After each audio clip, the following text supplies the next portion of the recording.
It is the morning of September 1st, 1939. 60 divisions consisting of over 2,000 tanks and 500,000 men are given the order to advance into Polish territory.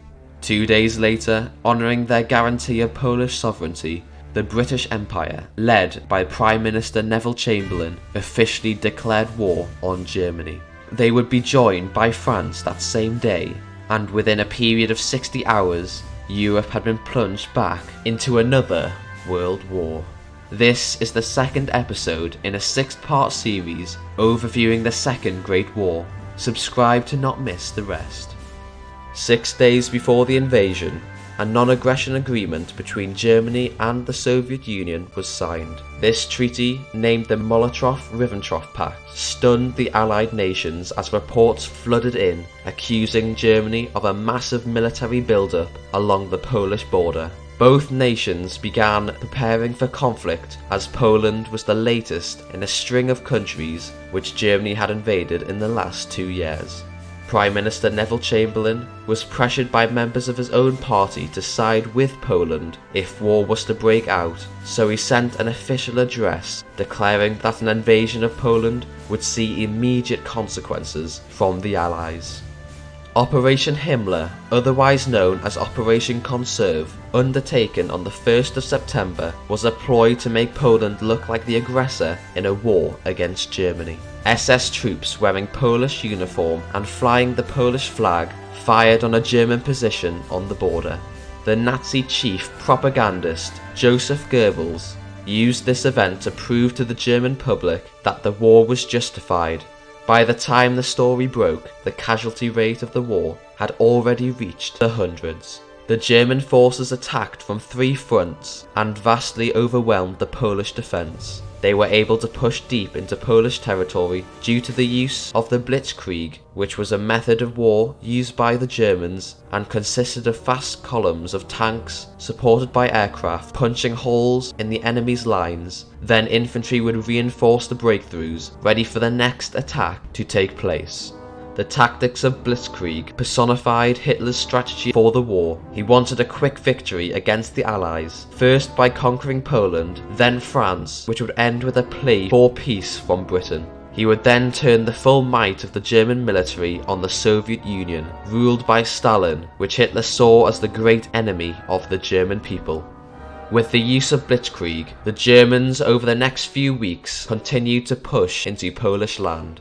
The free city of Danzig, which was 90% German, ended its relations with Poland, and like Austria before, the Nazi party in Danzig voted to join Germany. By the 17th of September, the front had stabilised slightly, and it seemed like Poland would be saved if France and Britain started attacking Germany from the west, but no major western assault ever came. On that day, Soviet troops moved mostly unopposed into Poland. The Polish army was overrun, unable to fight a war on 2 fronts, and was soon destroyed.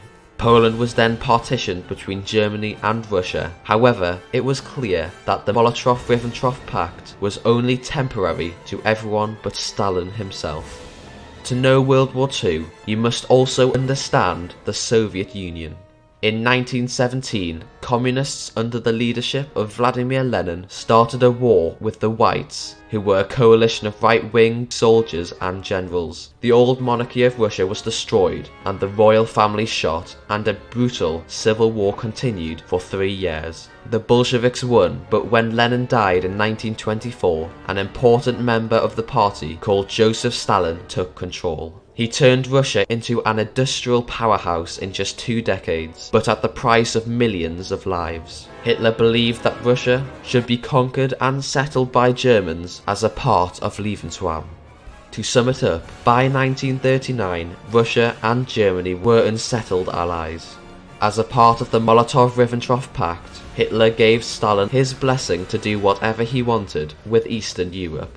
After the conquest of eastern Poland, Stalin annexed minor states which belonged to the old Russian Empire, namely Estonia, Latvia, Lithuania, and the Bessarabia region of Romania. In the winter of 1939, Stalin invaded Finland, He tried to copy Germany by ordering a general attack across the border, but Finland proved itself a formidable enemy. The Soviet Red Army suffered 800,000 casualties to Finland's 65,000. This was mostly because of the weather and the Finns' knowledge of friendly terrain.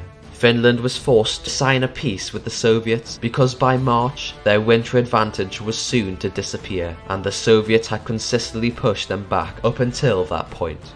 The Moscow Peace Treaty was signed on the 12th and the war was over, but the Soviet Red Army had proven its weakness, and this did not go unnoticed. In Britain, before the fall of Poland, the atmosphere was hopeful, but not exactly like it was before World War I. The memory still lingers on the minds of thousands of young naive men, now fathers, who signed up to go to France 20 years before, who never came back the same. With this all said, thousands of young men still signed up, willing to join the army, and thousands more were conscripted.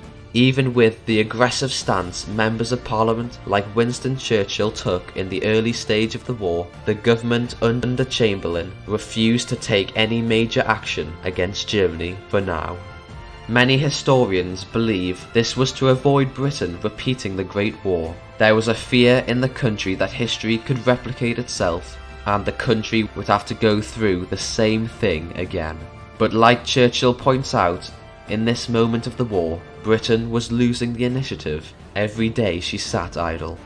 One thing Britain did do was try to cut trade relations with Sweden and Germany, as Sweden was supplying the Nazis with iron ore which was being put straight into Germany's war machine. Again, this can be argued to only be a move to avoid direct confrontation in France. However, Chamberlain's plans were foiled as Germany launched Operation Westerberg on April the 9th. Within 285 minutes, Denmark surrendered, and by the end of that month, Norway had also fallen. The bad performance the Allies shown in the battle pressured Chamberlain to resign, and Winston Churchill was made Prime Minister. In May, Hitler declared war on Belgium, Luxembourg and the Netherlands, meaning to invade France from the north to bypass the Maginot defences along the German-French border. At this exact point, it looked like the Great War had indeed repeated itself. But Hitler had a trick up his sleeve. He attacked with full ferocity, using Blitzkrieg tactics, with well-supplied armoured divisions at the helm through the Argonne Forest, a weak point in the French position. The Germans then swung upwards to Dunkirk, completely cutting off the British Expeditionary Force, as well as a massive chunk of the French army who had come to Belgium's aid. For the rest of the month, the German military secured the lines and slowly pushed the cut-off Allied armies into the sea, though some were able to be evacuated at Dunkirk. On the 5th of June, the attack continued down the country and the French army crumbled. Paris was taken and the government soon capitulated. Britain now found itself alone against the Germans. The only thing stopping Germany from taking the mainland was the strong British Air Force and the powerful Royal Navy. Don't forget to subscribe to keep up to date with future content and new uploads.